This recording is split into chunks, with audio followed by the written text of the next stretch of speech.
जय महाराष्ट्र भाऊ. मी महाराष्ट्राचा मुलगा आहे, हैदराबादला राहतो. हे व्हिडिओ खूप आधीच पाहिला मी, पण तेव्हा काही बोललो नाही. पण आज मला याच प्रकारचा अनुभव झाला हैदराबादला. हा एक व्हिडिओ मात्र मी लाईकसाठी करत नाहीये भावांनो, स्किप करू नका. खूप इज्जत करतात रे महाराष्ट्राच्या लोकांना इकडच्या लोकांना संभाजी महाराज बद्दल तेवढं काही माहित नव्हतं. संभाजी महाराज कोण होते माहित होतं, पण तेवढी स्टोरी माहित नव्हती. पण जेव्हा छावा मूवी रिलीज झाली ना, थिएटरमध्ये जाऊन फॅमिली सोबत पिक्चर पाहिलं आणि तेव्हापासून अजून महाराष्ट्र म्हणजे अलग लेवलमध्ये बघतात. आणि मी माझ्या ऑफिसमध्ये बाहेर मित्रासोबत कधी मराठीत बोललो ना, यार आम्हाला पण थोडं थोडं मराठी शिकव ना असं म्हणतात. पण तेलुगू आली तरच इथे राहायचं असं कधी म्हणाले नाहीत. का त्यांना काळजी नाही का त्यांच्या स्टेटची? अरे परवा तेलंगणा आणून घेण्यासाठी जीव दिले, पण असे धंदे कधी केले नाहीत. बाहेरचे लोक आपल्याला एवढी इज्जत देत असतील तर आपण पण बाहेरच्या लोकांना इज्जत करावी ना. काही लोकांमुळे आपल्या महाराष्ट्र लोकांची इज्जत जाते आज.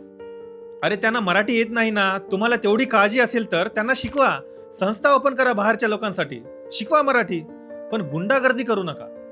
जर हे सगळ्या स्टेटचे लोक फॉलो केले ना, तुम्हाला आमची भाषा आली तरच इथे राहा म्हणून, तर तुम्हाला महाराष्ट्रामध्येच राहावं लागेल. बाहेर फिरायलाही जाऊ शकत नाही तुम्ही. तडी देतात तडी.